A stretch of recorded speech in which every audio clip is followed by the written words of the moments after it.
Problem number 9 कह रहा है let S be the set of all complex number Z satisfying mod of z square plus z plus 1 is equal to 1.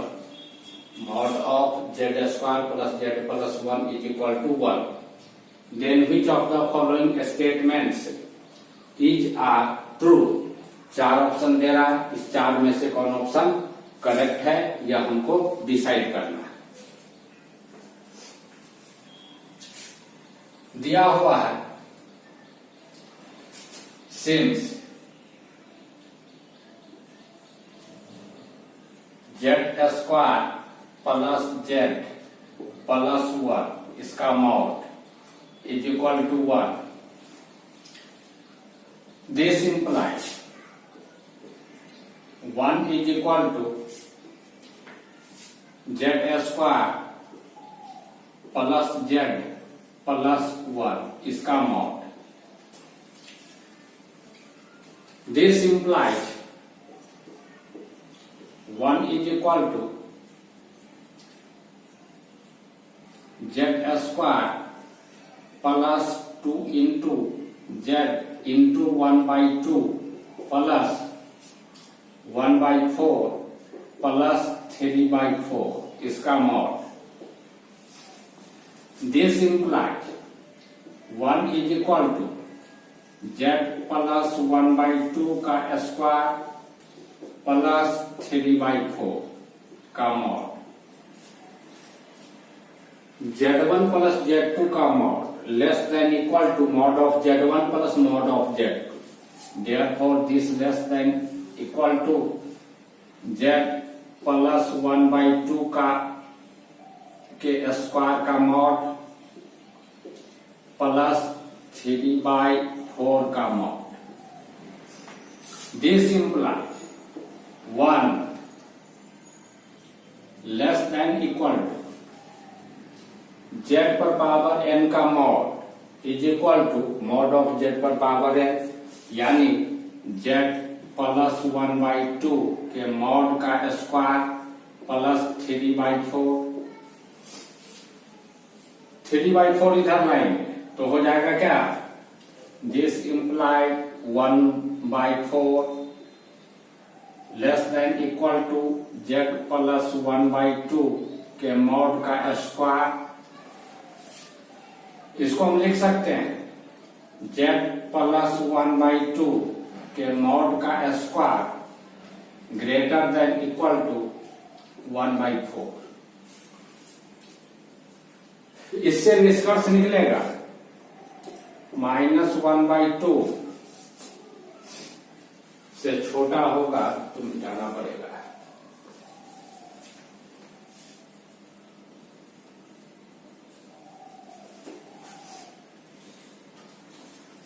This implies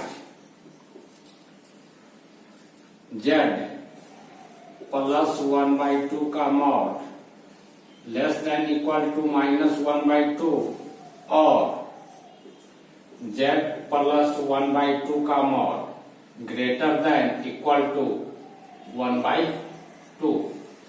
चूंकि mod जब ये है तो -1/2 से छोटा यानी निगेटिव नहीं होगा, इसीलिए this case is not possible. तो फाइनली यही केस पॉसिबल है, यानी देयरफॉर z प्लस 1/2 का mod greater than equal to 1/2। तो z प्लस 1/2 का mod greater than equal to 1/2, या सी नंबर ऑप्शन सही हो गया। अब फिर यह दिया हुआ है this is equal to this since z square plus z plus 1 इसका मॉड इज इक्वल टू 1। इसको समझो एक कॉम्प्लेक्स नंबर और 1 है दूसरा कॉम्प्लेक्स नंबर, दो कॉम्प्लेक्स नंबर का sum. This implies z square plus z का मॉड -1 का मॉड इससे बड़ा या बराबर होगा z square plus Z plus 1 का मॉड जो कि 1 के बराबर है। दिस इम्प्लाइज किसी नंबर का mod less than equal to 1, अच्छा एक स्टेप लिख देते हैं, जेड स्क्वायर प्लस जेड का मॉड -1 पूरे का mod less than equal to 1। This implies -1 से बड़ा या बराबर हो जाएगा mod of Z square plus Z -1 less than equal to 1।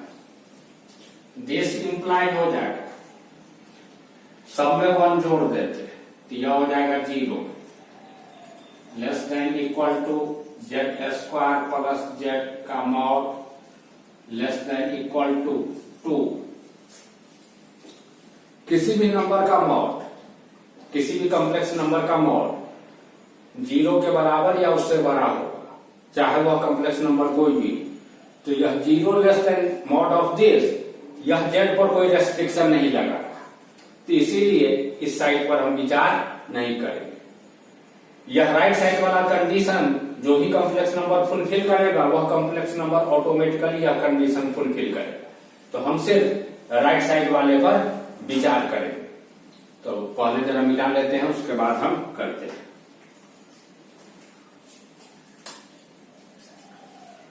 This implies mod of Z square plus z, z square plus z इसका mod less than equal to 2, less than equal to 2। This implies दो complex number के sum का mod, पहला complex number का mod minus दूसरा complex number का mod पूरे का मॉड, इससे बड़ा या बराबर हो जाएगा जेड स्क्वायर प्लस जेड का मॉड, और this less than equal to 2। This implies z square का mod is equal to mod of z का square minus mod of z का mod less than equal to 2। This implies -2 से बड़ा या बराबर हो जाएगा मॉड ऑफ जेड का square minus mod of z, छोटा या बराबर हो जाएगा 2। अब पहले इस दोनों को लेकर के चलते हैं, तो हमको मिलेगा mod of Z square, mod of Z square minus mod of Z, और इसको राइट साइड ले जाएंगे +2 ग्रेटर देन इक्वल टू 0। यह लेफ्ट साइड वाला कंडीशन तब फुलफिल होगा जब यह कंडीशन फुलफिल होगा। इसका D B square -4ac negative, और मॉड ऑफ जेड स्क्वायर का coefficient 1 positive. Therefore this condition is fulfilled for all real value of mod Z. Therefore this condition is fulfilled. Therefore 1 is fulfilled. इसको 1 दो, इसको 2.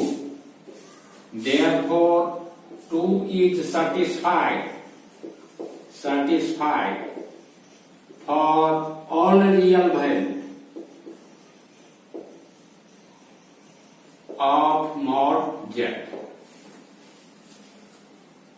तो यह Z पर कोई restriction नहीं लगाना है। प्रत्येक कॉम्प्लेक्स नंबर, कोई भी कॉम्प्लेक्स नंबर हो, इस कंडीशन को ऑलरेडी फुलफिल करेगा। अब हम इस राइट साइड वाले इनइक्वालिटी पर विचार करते हैं। Mod of Z square minus mod of Z -2 less than equal to 0। This implies mod of Z square -2 into mod of z plus mod of z -2 less than equal to 0. This implies mod of z plus 1 mod of Z minus 2 less than equal to 0। चूंकि किसी भी complex number का mod या तो 0 होगा या positive होगा, उसमें एक जोड़ेंगे finally positive. This bracket positive और दिस इंटू दिस अगर निगेटिव तो निश्चित तौर पर यही निगेटिव। देयरफॉर यहां पर लिख रहे हैं, जगह नहीं है यहां पर लिख रहे हैं। देयरफॉर चूंकि यह positive, therefore this less than equal to 0 mod of Z minus 2 less than equal to 0। This implied mod of Z less than equal to 2। यह वन कंडीशन तब सेटिस्फाइड होगा जब यह भी सेटिस्फाइड हो, लेफ्ट साइड वाला भी, और यह राइट साइड वाला कंडीशन भी सेटिस्फाइड हो। लेफ्ट साइड वाला प्रत्येक कॉम्प्लेक्स नंबर के लिए सेटिस्फाइड और राइट साइड वाला तब सेटिस्फाइड जब Z mod of Z less then 2। तो सेट एस में जो एलिमेंट है वह निश्चित तौर पर इस कंडीशन को फुलफिल कर रहा है कि mod of Z less than equal to 2। तो mod of Z less than equal to 2 यह भी सही है। अब रह गया बात कि एस में कितना एलिमेंट है। यह कह रहा है कि सिर्फ 4 एलिमेंट है। तो जरा पहले इसको मिटा लेते हैं तब देखते हैं। देखो ऑप्शन डी पर विचार करते हैं। कह रहा है इस कॉम्प्लेक्स नंबर का मॉड 1, किसी कॉम्प्लेक्स नंबर का मॉड 1, तो वैसा कॉम्प्लेक्स नंबर 1 लेंथ का रेडियस लेकर के यह जो सर्किल होगा इस सर्किल के सरकमफेरेंस पर लाई करेगा। यानी Z square plus Z plus 1 कैसा कॉम्प्लेक्स नंबर हो जाएगा? इस पर लाई करने वाला, इस सरकमफेरेंस पर लाई करने वाला कोई भी कॉम्प्लेक्स नंबर। और इस सरकमफेरेंस पर लाई करने वाला किसी भी कॉम्प्लेक्स नंबर को हम ऐसे लिख सकते हैं cos थीटा प्लस आई साइन थीटा। देखो इसका मॉड लेकर के आएगा 1। थीटा के अलग अलग वैल्यू के लिए अलग अलग पॉइंट मिलेगा। अब थीटा का अलग अलग वैल्यू डालेंगे तो पॉइंट अलग अलग, तो इक्वेशन अलग अलग, और कोई भी इक्वेशन होगा उसका सॉल्यूशन मिलेगा, चाहे रियल चाहे इमेजिनरी। चूंकि ऐसा इक्वेशन इन्फिनाइट हो जाएगा और प्रत्येक इक्वेशन का सॉल्यूशन मिलेगा तो फाइनली सॉल्यूशन भी इन्फिनाइट हो जाएगा। Number of solution, number of solution, number of solution is infinite. Therefore, set S has infinite number of element। यानी यह 4 एलिमेंट जो कर रहा है यह बात गलत है। तो फाइनली हमारा सही ऑप्शन हो गया बी और सी, या बी और सी हो गया।